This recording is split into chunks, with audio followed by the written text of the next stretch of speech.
Every child has the right to have an equal education. However, some atypical learners or those who need additional support are experiencing exclusion from this right. Some of them were omitted from regular classes, sent back to their homes due to a lack of school staff who will assist or help these learners, and some have to leave the school entirely. In 1907, Miss Delia Delight Rice, an American educator, established the Deaf and the Blind Insular School, a residential school located in Pasay City, Metro Manila. In 1970, it was divided into two separate government special schools for the blind and deaf.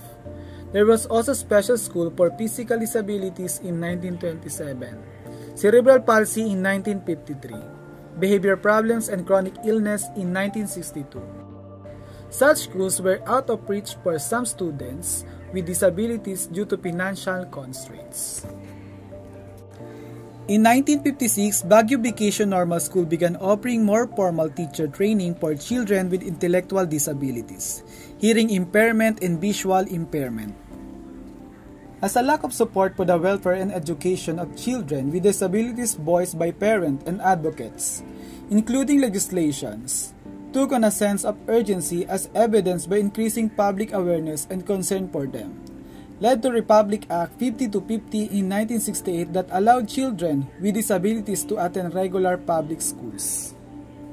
Accommodating and providing education equally for the students should be prioritized, whether they are considered typical or atypical learners, providing them with the same environment, instructions, and curriculum while considering every particular need of the learners will contribute to their learning process. Why is inclusive education is essential, or why should we promote inclusive education? Through inclusive educations, we can reduce stigma in the school, especially in society. It helps students share how everyone learns in their way, just understanding each other's strengths and weaknesses. It's let them learn more about the differences others may have, and allow them to become more accepting, empathetic, and inclusive. What do you think is the goal of this inclusive education?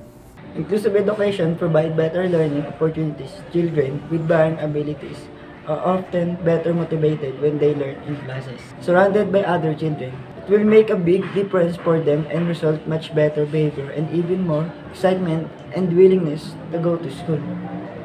When we label these learners and put them in different boxes, we do not see their uniqueness, capabilities, skills, intelligence, and needs that we should cater to them to acquire knowledge. Lastly, we must avoid prejudice and discrimination towards these learners as they have the same education rights. We, at the Bachelor of Secondary Education major in Filipino, proudly say yes to inclusion. Yes to inclusion. Yes to inclusion. Yes to inclusion. Yes to inclusion. Yes to inclusion.